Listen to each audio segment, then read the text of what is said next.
चलिए देखते हैं। आज हम सिंपल इंटरेस्ट का फॉर्मूला बनाएंगे। इसमें एक कमांड बटन लेंगे,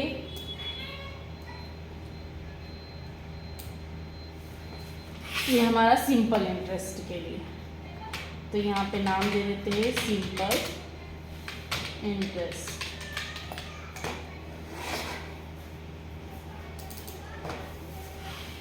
देखो, सबसे पहले AM मतलब हमारा अमाउंट, प्रिंसिपल अमाउंट। यहाँ पे आएगा input box, enter the amount equal, एक बॉक्स आएगा जिसमें पूछेगा एंटर द अमाउंट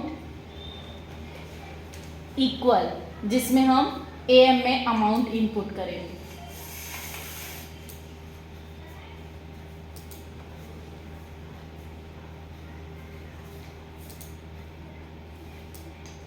इसको मैं कॉपी पेस्ट कर लेती हूँ।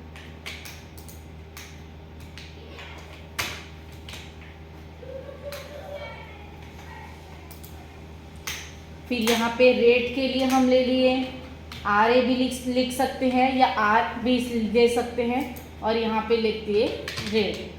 तो फिर से एक डायलॉग बॉक्स आएगा जिसमें पूछेगा एंटर द रेट, आपको एक रेट देना है, और टाइम के लिए हम ले लिए T। तो मूलधन गुणित दर गुणित समय, तो ये हमारा टाइम हो गया, ये हम दे दिए। अब यहाँ पे आप चाहे तो पूरे को प्रिंट करना चाहो तो पूरे को प्रिंट कर सकते हो, या पहले फॉर्मूला लगा सकते हो। जैसे मैं पूरे को प्रिंट करना चाहूँगी तो मैं यहाँ पे लिखूँगी प्रिंट अमाउंट इक्वल में AM की वैल्यू शो करना चाहिए। प्रिंट कर दिए, रेट इक्वल में जो भी हम रेट देंगे वो प्रिंट होना चाहिए R की वैल्यू। फिर प्रिंट कर दिए हम टाइम इक्वल में T की वैल्यू प्रिंट होना चाहिए। अब फॉर्मूला लगाए यहाँ पे SI, simple interest is equals to value amount into rate into time, मूलधन गुणित दर गुणित समय, बट्टे क्या आएगा 100। ये हमारा फॉर्मूला है। अब SI को हम क्या करेंगे, प्रिंट करेंगे।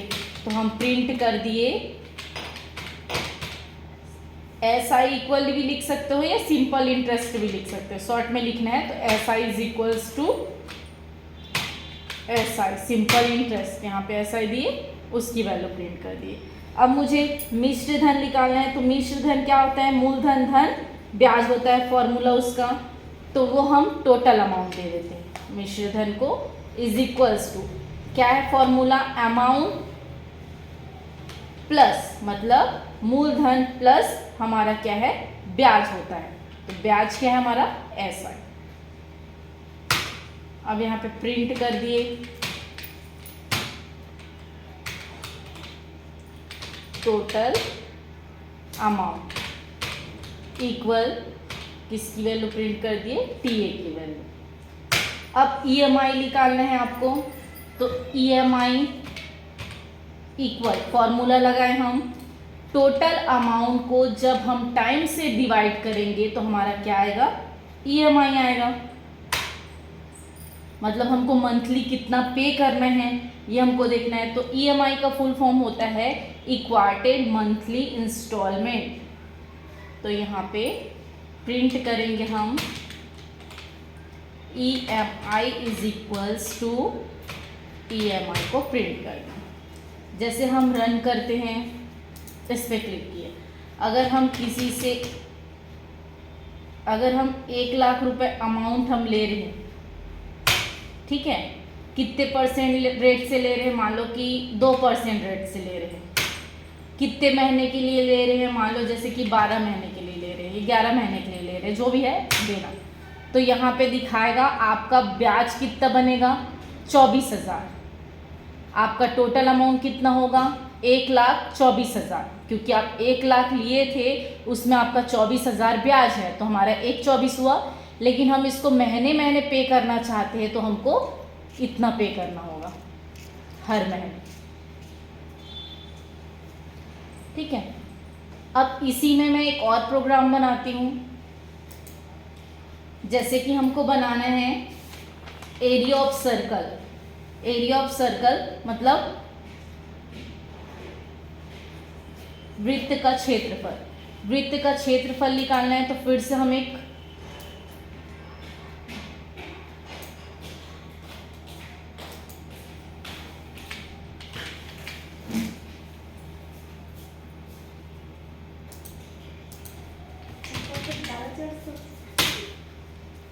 Area of circle.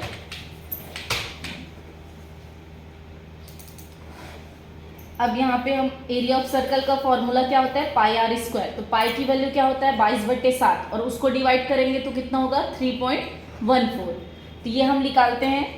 तो आर मतलब हमारा क्या होता है, त्रिज्या, radius, is equals to input box. Input box enter the radius is equals to, अब यहाँ पे फॉर्मूला लगाए area of circle, A C is equals to pi R square. तो पाई की वैल्यू 3.14, आर के स्क्वायर को आर इंटू आर देंगे। अब प्रिंट करेंगे हम, दोनों को प्रिंट कर दिए, रेडियस को भी प्रिंट कर दिए। Radius is equals to R की वैल्यू प्रिंट कर दिए।